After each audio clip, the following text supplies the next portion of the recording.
जी नाज़रीन बिल्कुल अॼु 10 मुहर्रमुल हराम जे ॾींहं ते पूरे मुल्क जी नसीराबाद में भी क़रबला जे शहीदन के भेटा पेश करण लाइ मातमी जुलूस बरामद थियण जो सिलसिलो शुरू थी चुको है। नसीराबाद में मुख्तलिफ 5 मातमी जुलूस निकता हैं, जिन में शेखन जो पिड़, काठियन जो पिड़, मंगणारन जो पिड़, सैयदन जो पिड़ ऐं नवाब शेख जो पिड़ शामिल है। ही पिड़ पंहिंजे मुख्तलिफ रूटन तां थींदा। हिन वक़्तु सैयद सफ़र शाह बुखारी जी दरगाह ते गॾु थिया आहिनि, जितां ही जुलूस मरकज़ी जुलूस जी सूरत में वापसि फाज़िल राहू चौकट पहुचंदा, जिते मजलिस अज़ा कई वेंदी, जंहिंखां बाद जुलूस पंहिंजे मुक़रर रस्तनि खां थींदो। शाम जे वक़्तु वरी वापसि हिते सैयद सफ़र शाह बुखारी जी दरगाह ते पहुचंदो, जिते मजलिस अज़ा कई वेंदी ऐं जंहिंखां पोइ ही समूरा जुलूस नहर पज़ीर थींदा।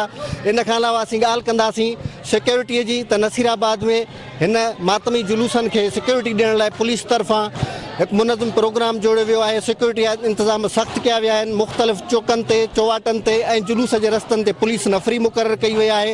हिन वक़्तु मोमन मातम ज़नी करे रहिया आहिनि। नसीराबाद में जंजीरन जो मातम थींदो आहे, तलवारुनि जो मातम थींदो आहे ऐं न्याज़ पिणु थींदो आहे। ही जुलूस पंहिंजे मुक़ररु रस्तनि खां शुरू थिया आहिनि, जेकी हिन वक़्तु पंहिंजे रूट ते रवां दवा आहिनि ऐं मातम जो सिलसिलो अज़ादारनि जे तरफ़ां लबैक या हुसैन, लबैक या हुसैन, सलाम या हुसैन जे नारनि सां जारी व सारी आहे। जी